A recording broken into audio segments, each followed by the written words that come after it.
I learned the Chinese version of mandolin is called liu qing.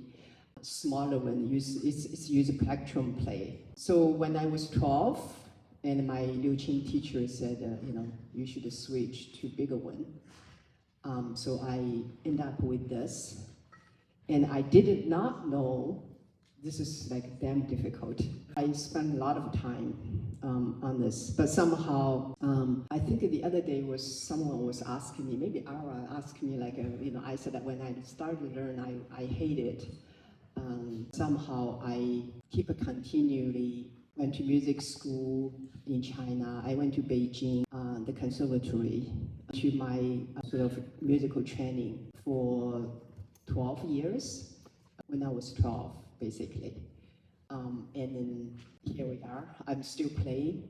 The education, sort of musical education system when I was in China is quite different than today, than any other country. We do have very much equivalent to New England Conservatory, that kind of music school, which is where I come from. Musical training, a lot of Western music, very much sort of like a Soviet Union system, the teaching, musical training, teaching. So they're very, very demanding on your technique, how you handle the instrument, and the repertoire. So I have to learn piano when I was little. As soon as you got into music school, conservatory, everyone, no matter what instrument, no matter you're a singer, you're a major, but you have to learn piano. So early years, I spent more time on piano than pipa, because I have no idea, so I have to play, try to understand the piano. At some point, my piano teacher said, "Do you want to switch?" I said, "Hell no." But I had a lot of fun. And then I moved to this country 1990, very early years, and I think probably most of you haven't born yet. And I graduated from a conservatory, and I moved to States. And many people ask me why. While I was in China,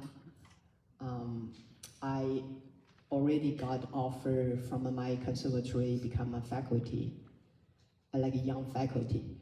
In China, it's very different than the US, and I don't know the other country. So if in the academia area, if you're good, they always grab you, stay with us, teacher, become teacher. So the top students always, that's how they kind of grow, kind of their child, they okay, you will become a parents, something like that. And so that's how I stayed got a position in the conservatory. And also I win the national, first competition of a traditional instrument. That was 1989. And I look at picture that time, I look at video, oh my God, I'm so young. So I played very much like, totally like right now if you see young kids play music, energetic, they're so want to give to all, kind of that kind of the performing. But I had all those experience. And in China, people, that time, all my teacher, my mentor, they saw me in the traditional music circle, or they saw me the rising star or something like that. And then suddenly I decided, okay, I'm leaving. I threw everything away. I don't want it. I want to leave. And people just ask me why. The reason, first time when the violinist Isaac Stern in early 90s, late 80s, he visited China first time. And that time China opened the door to the world. Used to be closed. Isaac gave master class in my school, in the auditorium. They're packed with all the musicians, all the string players, and not only from Beijing, the school, but also from all over the country. All the violin teacher, cello teacher, and also because this is I'm an older student, so I have the luxury I can be sitting in the audience. On the stage, Isaac asked the young violinist. Now she moved to US. I think she plays some chamber, still here somewhere. And she played beautifully, great technique. And Isaac asked her, said, "Okay, tell me why you want to be a musician."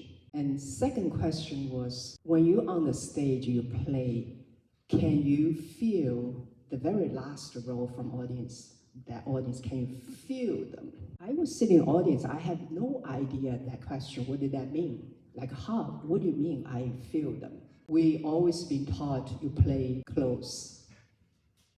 That's kind of a tradition, you entertain yourself. But what does that mean? Why you want to be a musician? And then I heard the words called communication. That words I never heard when I was in China. What did that mean, communication? So that question actually, that master class, that lecture gave me, kind of hit me, suddenly opened the door, said, wow, that's very different thinking. And also one of the audience faculty, professor asked Isaac, like, okay, what do you belong to? Where you belong to? Are you belong to New York Philharmonic or you belong to some sort of orchestra? And Isaac says, I'm freelance. So that word's also like, what do you mean freelance? How come you don't, no place give you offer? So that's also to me like, okay, musician, artist could be freelance. Nobody become my boss, I'm the boss.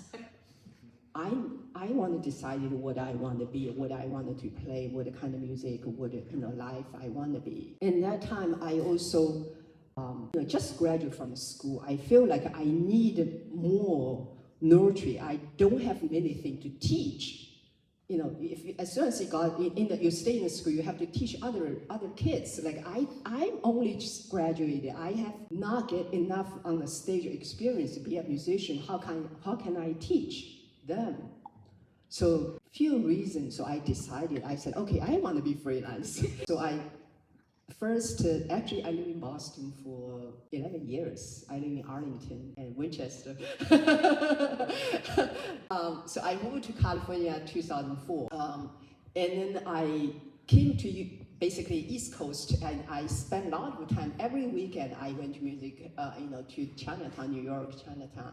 There's a Chinese ensemble, and we all gathered together. All the friends, they all from a conservatory somewhere, Guangzhou or Shanghai, or we were kind of every weekend we gathering and just want to keep play music. And I knew I haven't got any opportunity. Nobody knows what is a pipa, what is a Chinese music, who is this young lady play this instrument.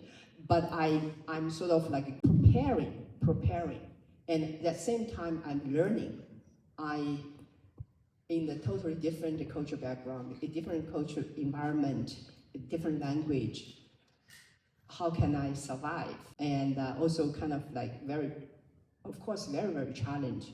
And I remember in New York, I'm not playing with the Chinese ensemble, but I'm also playing a lot of experimental music. I play music from a composer from Columbia University. They have a bunch composer. They want to try to write something cool, use different instrument, and so I was involved in that a lot. I played a lot of read from sheets. Luckily, I had that training. I can read it. And then I played a lot in a club in New York. And I played with the jazz musician, Henry Threadgill. When I was playing Chinatown, Henry was in the audience afterwards. He came to backstage and said, hey man, that is my name. Like, wow, you're a cool instrument. Like a week later, I have a gig in some, club in New York, Blue Notes or somewhere, I forgot. Do you want to join? I said, yeah. Experience so funny.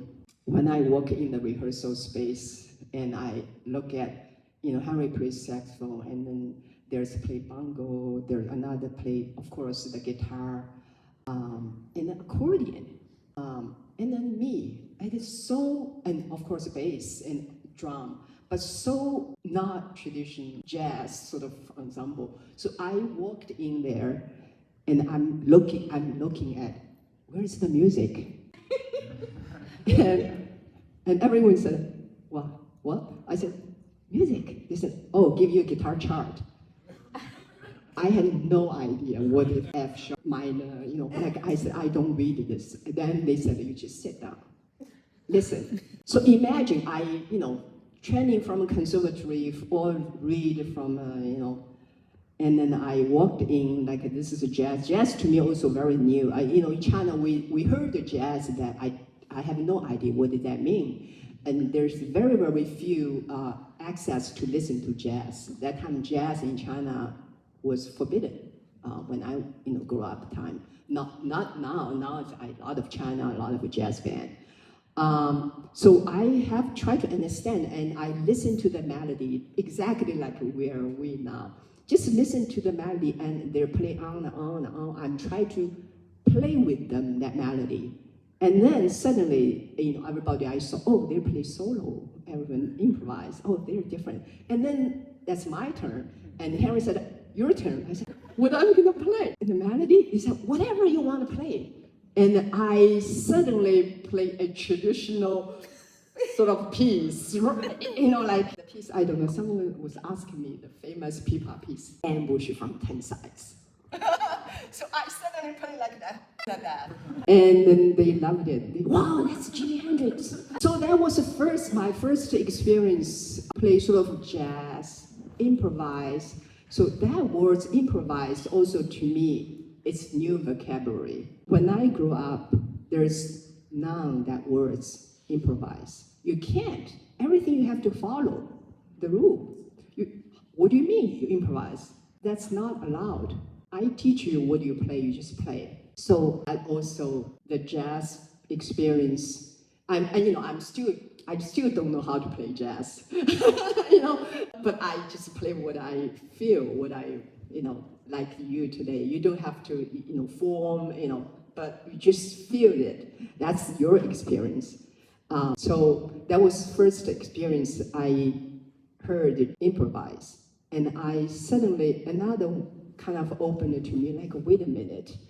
I heard so many music, they all improvise. Music from Africa, from America, from North America, South America, so many, like, okay, so there is not only classical music, there's so many different kind of music. And so I went back to China. I went to the rural area, the villager, and I kind of learned that they have a lot of different bands.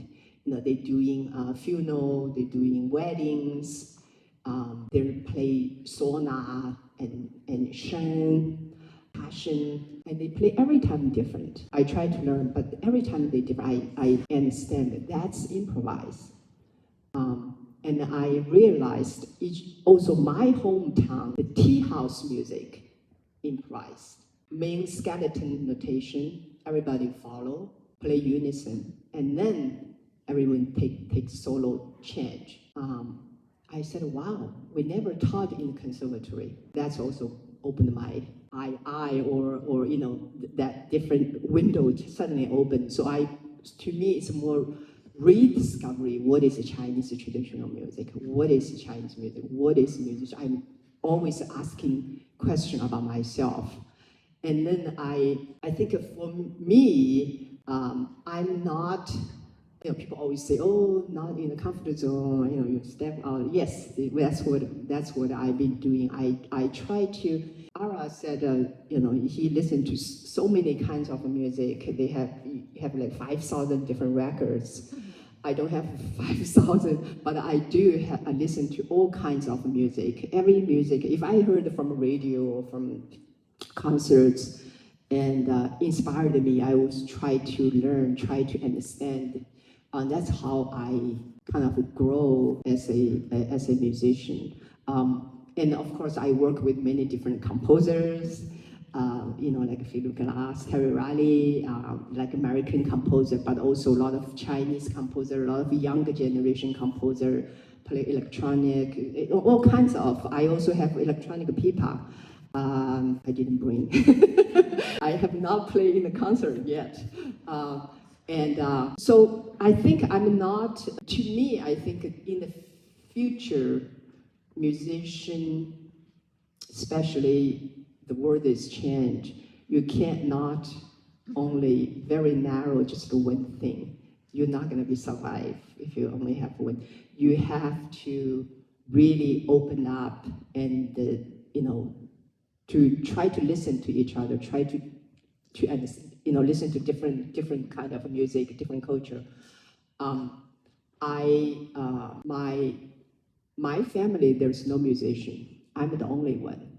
My father is a painter, artist, and my mom's teacher, but they love music.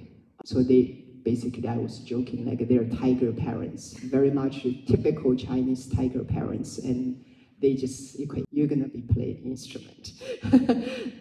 But luckily, I feel like, yeah, this is they did the right choice. I'm very bad at the math. I'm very bad at the scientists. So this is the way another thing I wanted to share with you is people ask me like, are you tired? Yesterday I had a friend, and she's not a musician, she's a chemist. My friend live in Boston. We had a dinner together, and she asked me again. She said, "Are you tired? You always travel?" I said, yes and no. Travel, it's been difficult for musician life. I'm sure you're too. You carry instrument. The other day I saw, sitar and airport check in. There's always sometimes broken. It's so difficult. And jet lag, and you play. But the other hand, I feel like very meaningful for my life. I get to meet so many different people. I can, here you are. And then I went to a lot of different countries. I just really enjoy it. Your life is different than chemists. They're always in the lab. And also because I'm not only play one kind of music, I play very different. So this month I tour with this group. That month I will be solo, and then I will be playing concerto. So it's very, very different. It is keep you busy, but you not get bored. Your different music always have different thing. And like first time faculty rehearse, the other day we rehearsed like 4 hours. I was really enjoy play different kind of music. I'm learning.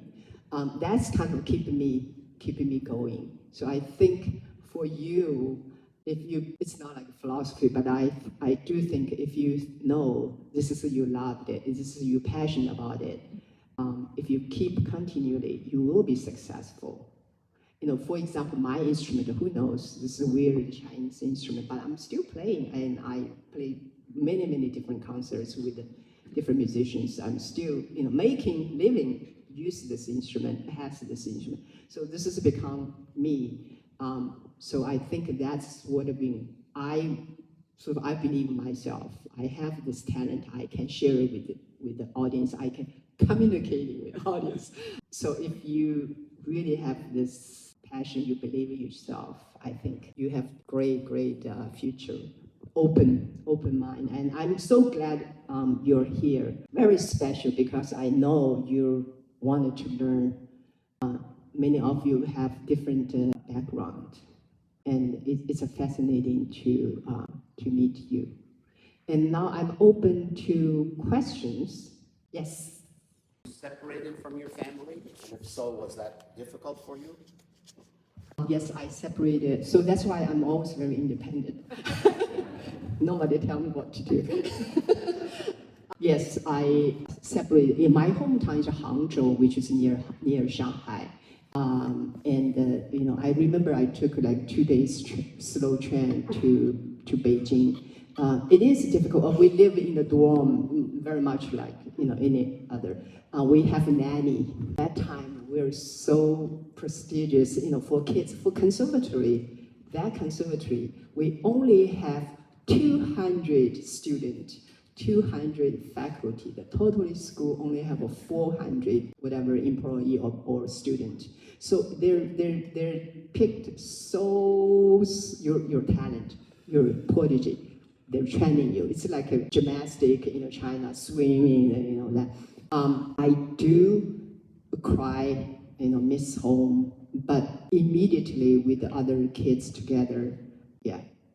It is good training to become away from the parents. Yeah, away from parents. Sorry. Sorry. What if you stop believing in yourself? Stop believing, I'm retired. What if somebody stopped to believe? That's a hard question. Retired. Well, stop believing yourself. It's not like everything you not believe in yourself. Maybe you said, okay, I'm not music maybe not work for me. I can switch. I know everyone has their talents, their multi-talents. It's not only one talent. You can do other things as well. I can't hear you. What if you... Wow, you're stuck. That's why you're here.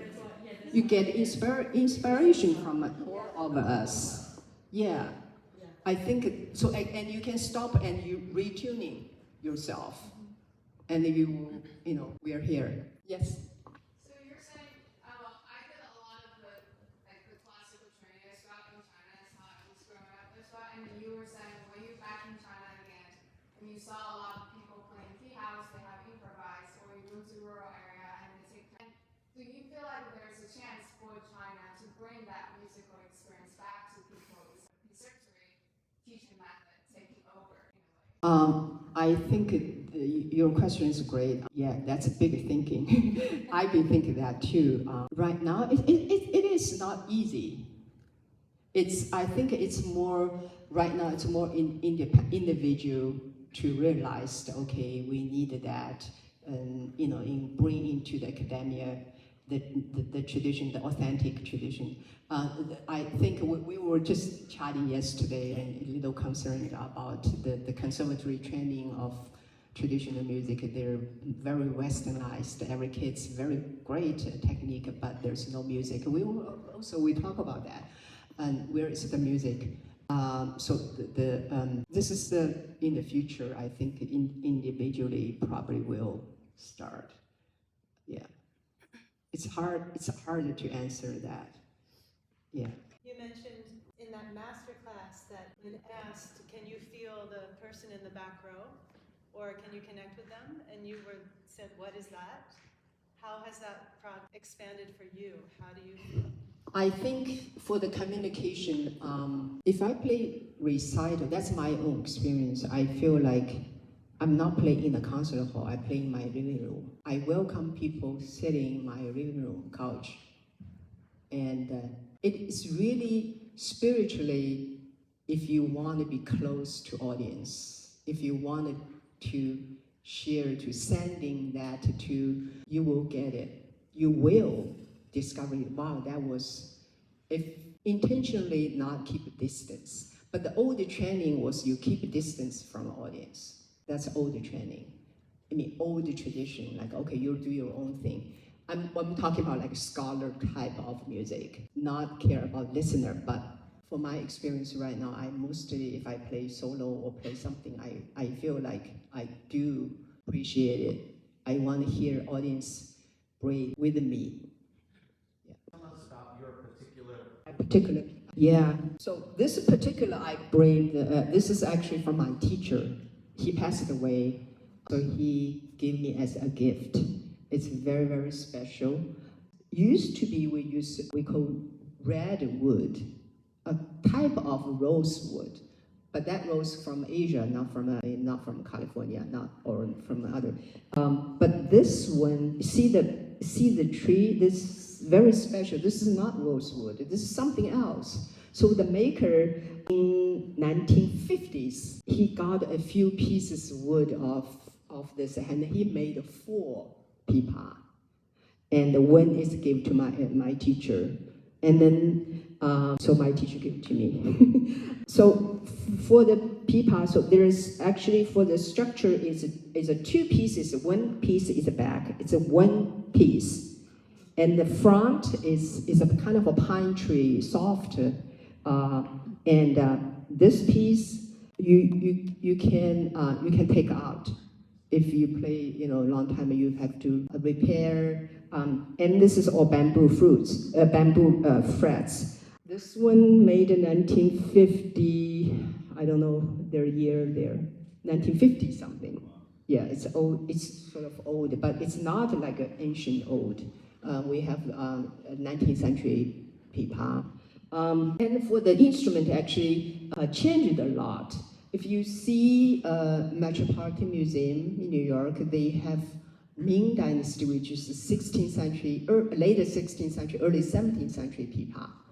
There is a vision there in the instrument. Yeah, you saw that. And that one you see much smaller, and the frets much less. Top frets only 4. Right now we have 6. And this bottom frets only 10, now we have 24. So those added basically 1950s, 1960s. Each year we added more frets. A few years back, I went back to China to the maker, and he said, do you want to add one more bottom right here? I said, why?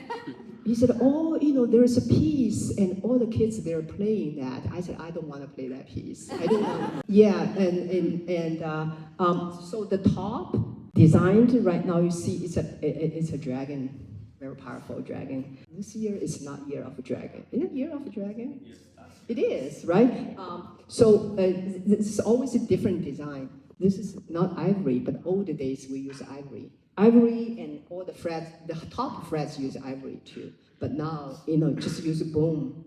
This is animal bone. I don't know what kind of animal. And then this is it's a buffalo cow horn. Yeah, that kind of material. I have 4 pipa at home. This one I brought because it's from my teacher, and I wanted, feel like my teacher with me, and to share with you, to play music with you. But also this darker, little sound darker than I used, different instruments. Some are brighter, some are darker. If I play with a concerto with orchestra, I will bring the brighter one. But this is darker. In older days, again, we use silk strings, nylon strings, and then now it's all metal strings. I have a question about female and male situation with the pipa instrument. So traditionally, Female and male. I ask because in Ukraine, in my instrument, there are so many discussions that traditionally only men played and now more women. How it's in China? So who traditionally was playing more like 16th, 17th, 18th century, and how is the situation now? Traditionally, all men play. Yeah. I'm talking about 19th century until early 20th century. Well, basically until 1970s, it's mainly 99% men play. My teacher, 4 teachers, I had 5 when I was a child, and 4 teachers from conservatory. They're all men. So women get popular in the late 80s, like my time. There are a lot of girl play. And now it's even more. Now it's a 99% woman play. Yeah, it is very interesting that this changing, the switch. And but still have they learn. And I think there are a few reasons. Like my parents wanted me to play this instrument. Did I say that joke? There's a poem, ancient poem, Tang Dynasty, about describe how the pipa player hold the instrument very subtle. Describe as a woman. Ancient time, there's a lot of women play the instrument, but they're singing, they play, they're entertainment. They're not master musician. That's the tradition. If you see the picture, women holding the instrument. And my parents said, wow, this shape is such elegant. You see? Pear-shaped, right? And then you sit down and you're holding, when your head turned that way, half show. Very sexy. Very subtle.